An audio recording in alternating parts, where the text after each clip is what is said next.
வணக்கம் மக்களே, சற்றுமுன் கிடைத்த தகவல் ஒன்றை பார்க்க போகிறோம். திமுகவில் இணைந்தார் அன்வர் ராஜா. சேதாரம் ஆகும் சிறுபான்மையினர் ஓட்டு, ஆடிப்போன அதிமுக. திடீர் தகவல். இந்த ஒரு தகவலை பற்றி தான் நாம் பார்க்க போகிறோம். தகவலை பார்ப்பதற்கு முன்னதாக நீங்கள் நம்மளுடைய சேனலுக்கு புதிய பார்வையாளர்களாக இருந்தீர்கள் என்றால் மறக்காமல் நம்மளுடைய சேனலை சப்ஸ்கிரைப் செய்து வைத்துக் கொள்ளுங்கள் மக்களே.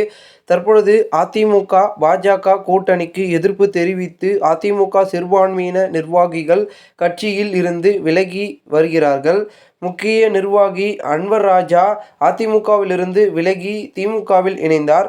தமிழக சட்டமன்ற தேர்தலுக்கு இன்னும் சில மாதங்களே உள்ளது. இந்த தேர்தலில் ஆட்சியை பிடிக்க அதிமுக தீவிரமாக களப்பணியை தொடங்கியுள்ளது. திமுகவிற்கு எதிராக வாக்குகளை ஒருங்கிணைக்க அரசியல் கட்சிகளிடம் பேச்சுவார்த்தை நடத்தியது. அந்த வகையில் கடந்த நாடாளுமன்ற தேர்தலில் பாஜகவுடன் கூட்டணியை முறித்து கொண்ட அதிமுக மீண்டும் பாஜகவுடன் கூட்டணியை உறுதி செய்தது. ஆனால் இந்த கூட்டணியானது அதிமுகவின் இரண்டாம் கட்ட தலைவர்கள் விரும்பவில்லை.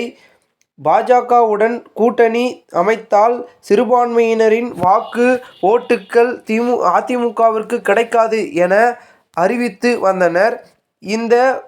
இருந்தபோதும் இந்த கூட்டணி தற்பொழுது வரை நீடித்து வருகிறது. எனவே இந்த கூட்டணிக்கு எதிர்ப்பு தெரிவித்து அதிமுக சிறுபான்மை நிர்வாகிகள் கட்சியிலிருந்து விலகி வருகிறார்கள். அந்த வகையில் தமிழ்நாட்டை சார்ந்த ஒரு முக்கிய அரசியல் பிரமுகராகவும் அனைத்திந்திய அண்ணா திராவிட முன்னேற்றக் கழகத்தின் முக்கிய நிர்வாகியாக இருந்த அன்வர் ராஜா அதிமுகவில் இருந்து விலகியுள்ளார். அதிமுக பாஜக கூட்டணிக்கு வெளிப்படையாகவே தனது எதிர்ப்பை தெரிவித்து வந்தார். அன்வர் ராஜா தனது அரசியல் வாழ்க்கையை 1960களில் திராவிட முன்னேற்றக் கழகத்தில் தொடங்கினார். பின்னர் எம்.ஜி. ராமச்சந்திரன் தலைமையில் அதிமுக தொடங்கப்பட்டபோது அதில் இணைந்தார். 2001 2026ஆம் ஆண்டு தமிழ்நாடு அரசியல் தொழிலாளர் மற்றும் வேலை வாய்ப்பு அமைச்சராக பணியாற்றினார். 2014 முதல் 2019ஆம் ஆண்டில் ராமநாதபுரம் தொகுதியில் இருந்து 16வது மக்களவை உறுப்பினராக தேர்ந்தெடுக்கப்பட்டார். அனைத்திந்திய அண்ணா திராவிட முன்னேற்றக் கழகத்தின் சிறுபான்மை பிரிவு செயலாளராகவும் தமிழ்நாடு வக்ஃபு வாரிய உறுப்பினராகவும் பணியாற்றினார். அதிமுகவின் தலைமைக்கு எதிராகவும் குறிப்பாக பாஜக கூட்டணி மற்றும் இரட்டை தலைமைக்கு எதிராகவும் பேசியதால் கட்சி விதிகளை மீறியதாக கூறி 2021 நவம்பர் 30இல் அதிமுகவில் இருந்து வெளியேற்றப்பட்டார். சில காலத்திற்கு பிறகு 2023 ஆகஸ்ட் 4இல் அதிமுக பொதுச் செயலாளர் எடப்பாடி கே. பழனிசாமி முன்னிலையில் மீண்டும் கட்சியில் இணைந்தார். அதிமுகவின் அமைப்பு செயலராக இருந்த அன்வர் ராஜா கட்சியிலிருந்து விலகியவர் இன்று திமுகவில் இணைய இருப்பதாக தகவல் வெளியானது. இதனையடுத்து அதிமுகவில் இருந்த அன்வர் ராஜா நீக்கப்பட்டார்.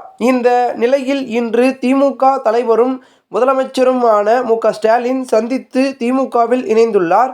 அதிமுகவில் சிறுபான்மையினரின் முகமாக அறியப்பட்ட அவர் கட்சியில் முஸ்லிம் பிரதிநிதித்துவத்தை வலுப்படுத்தியவர். இருப்பினும் அவரது வெளியேற்றத்திற்கு பிறகு அதிமுகவில் சிறுபான்மையினர் பிரதிநிதித்துவம் குறைந்து விட்டதாக மூத்த தலைவர்கள் கருத்து தெரிவித்தனர்.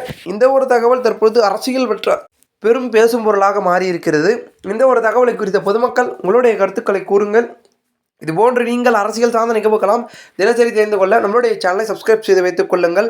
நன்றி, வணக்கம் மக்களே. தொடர்ந்து இணைந்திருங்கள்.